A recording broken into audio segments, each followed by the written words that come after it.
এনেকি মোৰো প্ৰেম কৰিবলৈ মন যায়, কিন্তু প্ৰেম কৰিবলৈ কোনোবা ল'ৰা এটা পালেহে। কি প্ৰেম কৰিছে, বিয়া পাতিছে, হৈ গেল আৰু এতিয়া পেঞ্চন লোৱা বয়সত মানুহোপাক টেনচন নেদবি। আমাৰ অসমত যদি চোৰবিলাকক ধৰা যায়, আগতে মাৰধৰ কৰিছিল, আজিকালি মাৰধৰ কৰাৰ আগত সিহঁতক এটা বেলেগ চিষ্টেমে শাস্তি দিয়া যায়, আৰু সেই শাস্তিটো হ'ল এইটো। Welcome back to my YouTube channel guys. আজি আকৌ নতুন ভিডিঅ' এটা লৈ আপোনালোকৰ মাজত আহি গৈছো, আৰু আজিৰ ভিডিঅ'ৰ টপিকটো বহুত আছে, তো ভিডিঅ'ত দেৰি নকৰি ষ্টাৰ্ট কৰোঁ। ইন্ট্ৰ।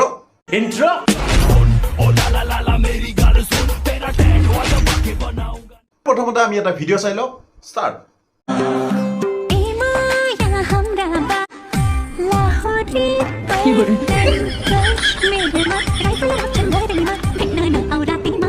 এই ব্যক্তিজনৰ নাম হৈছে মহিন কাই। এওঁ ৰাৱণৰ লগত একেলগে জন্মগ্ৰহণ কৰিছিল, মোটামুটি 6 মাহ মান ৰাৱণতকৈ সৰু হৈছিল। ৰাৱণৰ লগত একেলগে মাৰ্বল লুডু খেলি ডাঙৰ হৈছিল। কিন্তু ৰাৱণে গোটেইখিনি কাম কৰি এই দুনিয়াৰ পৰা গুচি গ'ল, কিন্তু এওঁ থাকি গ'ল, আৰু সেইকাৰণে এওঁৰ এইবিলাক কাণ্ড কাৰখানা আমি ভুগি থাকিব লগা হৈছে। এওঁৰ ভিতৰত এনেকুৱা টেলেণ্ট আছে, এওঁৰ ভিতৰত এনেকুৱা প্ৰতিভা আছে, যি নেকি আমাৰ অসমখনক একেবাৰে দৰকাৰ নাই। তো গাইজ, বৰ্তমান আমাৰ অসমত কেক মেকাৰ আৰু মেকআপ আৰ্টিষ্টৰ একেবাৰে অভাৱ নাই। তুমি পানীত এটা শিল মাৰি দিয়া, তাৰ পৰা 3টা কেক মেকাৰ আৰু 3টা মেকআপ আৰ্টিষ্ট ওলাই আহিব। আৰু তেনেকুৱা এজন বিখ্যাত মেকআপ আৰ্টিষ্টে এটা মেকআপ কৰি দিছে, তো ভিডিঅ'টো চাই লওক। राधे राधे फ्रेंड्स, देखिए आज हमने ब्राइडल मेकअप किया है जो कि वाटर प्रूफ है एसटी, और इसका मैंने बहुत कम प्राइस लिया है 4000 रुपये। अगर आपको भी हमारा ये मेकअप अच्छा लगे तो कमेंट करिएगा। এয়া হৈছে এওঁলোকৰ আৰ্ট। মোৰ চবতকৈ ভাল লাগে মেকআপ আৰ্টিষ্টকেইটাৰ এটা কাম, যেতিয়া নেকি তেওঁলোকে এটা ভাল লগা ছোৱালীক মেকআপ চেকআপ কৰি কেনে একেবাৰে বেয়া দেখা কৰি দি কেনে বঢ়িয়াকৈ এনেকৈ চকীখন ঘূৰাই দি কেনে কেমেৰাৰ আগত দি দিব, ডান। আৰু মোক এটা কথা কওঁ, তহঁতে ভাল লগা ছোৱালী এটাক নানান ধৰণৰ চিমিত আটা সানি কেনে বঢ়িয়াকৈ কেমেৰাটোৰ আগত নি কেনে তহঁতে এইটো কথা কিয় কওঁ, বোলে মাই ৱাৰ্ক। কইনা যদি এনেকুৱা হয়, মোৰ লগত মোৰ লগৰকেইটাকো জিন্দগী বিয়া পাতি নেযাওঁ, নাপাতো বিয়া। আৰু গাইজ, আপোনালোকক জনাবলৈ পাই সুখী হৈছোঁ যে বিয়াৰ দিনা যিহেতু কইনাই মেকআপ কৰিব, আৰু মেকআপ কৰাৰ পিছত যেতিয়া কইনাজনীয়ে কান্দিব লগা হয়, আৰু কান্দিব লগা অৱস্থাত তাৰ মেকআপবিলাক গুচি যায়, সেইকাৰণে এটা কোৰিয়ান এটা নতুনকৈ টেকনিক আহিছে, যিটো নেকি কোৰিয়ান ব্ৰাইডবিলাকে এইটো ইউজ কৰে। এনেকৈ দুডাল এই দুডাল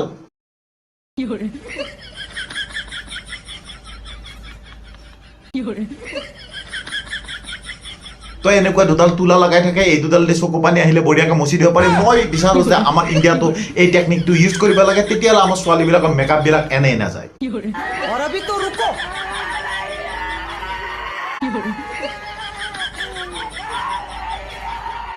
ভাবকচোন, ইণ্ডিয়াত আমাৰ ছোৱালীবিলাকে ভিতৰত কিমান দুখ, কিমান কষ্ট, কিমান আৱেগ লৈ কেনে বিয়া হৈ যায়, কিন্তু কান্নাৰ নামত সিহঁতে চকু পানী ওলব নাযায়, কাৰণ সিহঁতৰ মেকআপতকৈ চকু পানী কোনো কাৰণত ডাঙৰ হ'ব নোৱাৰে, সিহঁতৰ মেকআপতকৈ সিহঁতৰ আৱেগ ডাঙৰ হ'ব নোৱাৰে। ঐ আব্বা, তোক তো মই ভাল দেখাওঁ, কিন্তু পতাবাহে নাপাৰোঁ। চেষ্টা কৰোঁ, পাৰবো। তোক মই আনিবা খোজোঁ, কিন্তু আনিবা নাপাৰোঁ। মই যাবা খোজোঁ, কিন্তু যাবা নোৱাৰোঁ। কি কৰিবি, ৰাতি সপোন উঠাই দেখোঁ। ঐ আব্বা, মোক কোনদিন নিবি তই? তই যিদিনাখনে কনফাৰ্ম হবি যে তই অৰুণোদয় পাইছে, সিদিনাখনে মোক ফোন কৰি দিলি হ'ল, সিদিনাখনে লৈ আহিম। এটা কথা কি জানেনে, মোক কলা ল'ৰাবিলাকক বহুত মৰম লাগে, বহুত। সিহঁতি এটা ল'ৰাই নহয়, এইটো পুৰা হীৰা হয়, হীৰা হীৰা। মই কৈছোঁ নে তহঁতক যে বগা হৈ কেনে লাভ নাই। বৰ্তমান বগা ল'ৰাৰ মাৰ্কেট ভেলু একেবাৰে নাই, মাৰ্কেট ডাউন বগা ল'ৰাৰ। কলা ল'ৰাৰ মাৰ্কেট হাই, পুৰা হাই। কাৰণ চাবি যে প্ৰত্যেকটা ছোৱালীয়ে নিজৰ ইনষ্টাগ্ৰাম বায়'ত কি লিখে, black lover, only black lover. তহঁতে ভাবা বোলে যে সিহঁতে কলীয়া কাপোৰ ভাল পায়, ন', সিহঁতে কলীয়া আপা ভাল পায়।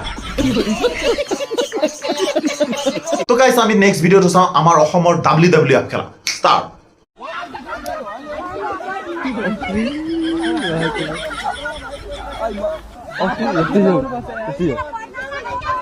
গাইজ, মোৰ এই ভিডিঅ'টো চাই মোৰ এটা মানুহলৈকে মন পৰছি, যিজন মানুহে নেকি সেই মহান ব্যক্তিজনে লিখি থৈ গৈছিল বোলে নাৰী মহান, নাৰী শক্তি আগুৱাই নিয়া। সি নাৰী শক্তিক আগুৱাই যাবা দি সি এতিয়া ঘৰৰ ভিতৰত বহি আছে তাৰ ঘৈণীয়েকৰ ভয়ত। এতিয়া নাৰী শক্তি ইমানে আগে গেছে যে এহাতৰ উৎপাতত আমাৰ পুৰুষ শক্তি ঘৰত সোমাই থাকিব লগা হৈছে আগতে শুনছিলো দেখছিলো ৰাস্তায় ঘাটে লৰাই কাজিয়া লাগি কেনে নাক ভাঙা ভাঙি হৈছে আজিকালি লৰাৰ কাজিয়া দেখা নাপা আজিকালি য'তে দেখা পা ছোৱালীয়ে কাজিয়া লগা মাৰা মাৰি ৰাতিও কাজিয়া লাগব দিনতো কাজিয়া লাগব মানে নাৰী শক্তি ইমান আগে গেছি যে আপা শক্তি ঘৰত সোমাই থাকিব লগা হৈছে কিয়ৰ গাৰ্লফ্ৰেণ্ড হা যদি বয়ফ্ৰেণ্ডক আজিলৈকে এনেকুৱা এটা শিখৰত বুকি দিব পৰা নাই হা তো গাইজ এওঁৰ যিটো বয়ফ্ৰেণ্ড সেই বয়ফ্ৰেণ্ডজনক মই এটা কথা ক'ব বিচাৰোঁ যে এওঁ ভাল গিফ্ট দিব বিচাৰিছে তোমাক ন' ডাউট নিজে কষ্ট কৰি মেহনত কৰি বনাইছে কিন্তু কথাটো হ'ল যে তোমাক টপকাই দিয়াৰ ব্যৱস্থা কৰি আছে তুমি টপকি যাবা এই গোটেইখিনি খোৱাৰ পিছত তাৰপিছত তাই ফ্ৰী বিয়া হ'লো বুলি মোৰ কি প্ৰেম কৰিবলৈ মন নাযায় নেকি মোৰো প্ৰেম কৰিবলৈ মন যায় কিন্তু প্ৰেম কৰিবলৈ কোনোবা ল'ৰা এটা পালেহে কোনো নাই জানা কোনোবা আছে নেকি বাৰু ছিংগল জনাবাচোন দেই প্ৰেম খুৰী এটা থকাৰ পিছত এটা বিচৰাটো কিবা প্ৰয়োজন আছিল নেকি মামাই অৰুণোদয় দিছি বঢ়িয়াকৈ অৰুণোদয় ল আৰু কিবা আঁচনি আছে যদি লৈ কেনে নিজৰ সংসাৰ ধুনীয়াকৈ চলে থাক এটা ফেচবুকত আহি আপা বিচাৰি নাকটিবি হ'ব আৰু প্ৰেম কৰা বয়স তহঁতৰ গুচি গৈছি প্ৰেম কৰিছে বিয়া পাতিছে হৈ গেল আৰু এতিয়া পেঞ্চন লোৱা বয়সত মানুহসোপাক টেনচন নেদবি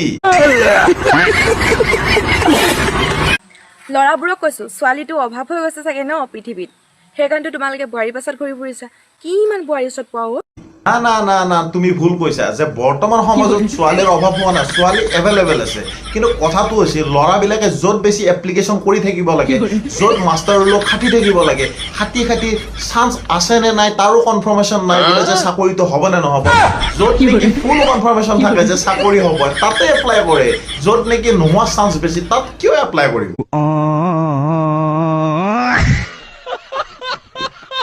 আৰু তোমালোকৰ তাত যিটো পাব বহু বছৰ কষ্ট কৰাৰ পিছত বহু ষ্ট্ৰাগল কৰাৰ পিছত বহুত ডিউটি দিয়াৰ পিছত তোমালোকৰ তাত যিটো পাব কিন্তু সেইটোত যিদিনাখনৰ পৰা জইন কৰিব সিদিনাখনৰ পৰা গোটেইখিনি ফেচিলিটি পাব बड़ा हरामी हो बेटा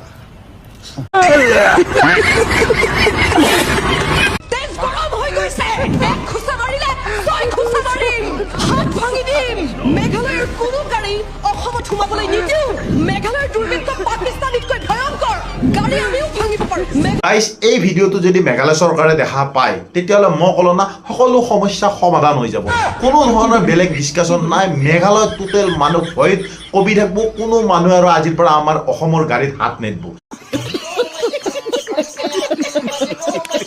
কাৰণ এই যিটো চিষ্টেমত নিউজ কৈছে মই ক'লো না মেঘালয়ত 7.8 ৰিক্টাৰ স্কেলত ভূমিকম্প হোৱাটো খাতা সবতকৈ ডাঙৰ কথা এই যিটো নিউজ চেনেল কাম কৰে তাতে থকা কৰ্মচাৰীকেইটা কেনেকৈ সহ্য কৰে সিহঁতৰ ৰাতি ঘুমতো কিজানি এই চাউণ্ডটোৱে ভাহি থাকে কাণত আৰু এই যিটো চিষ্টেমত নিউজ কয় তাৰ কোনো ধৰণৰ এনেকৈ ৰেকৰ্ডিং কৰি মাইক ইউজ কৰি নিউজ ক'বৰ প্ৰয়োজনে নাই ছ'চিয়েল মিডিয়াৰ দৰকাৰে নাই এনেকৈ জোৰত ক'লে মোটামুটি খানাপাৰাৰ পৰা শ্বিলঙলৈ শুনাই পাব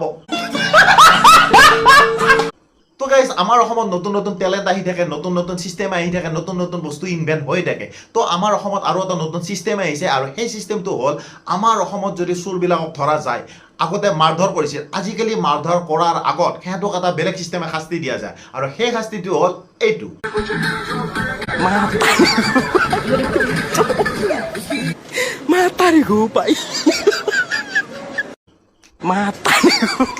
মানে চোৰকেইটাক শাস্তি দিয়াৰ আগত মানে সিহঁতক ডান্স কৰিব দিয়ে মানে ডান্স এলাখালা ডান্স নহয় পুৰা এটা মানে বলিউডৰ চঙত ফুল ডান্স কৰিব দিয়ে আৰু চোৰকেইটাক মই মানছোঁ যিকেইটা নেকি এতিয়ালৈকে চোৰ ধচি যিকেইটা ডান্স কৰিব দিছি মই ক'লো না আমাৰ নিচিনা চলিতকৈ বহুত ভাল ডান্স কৰে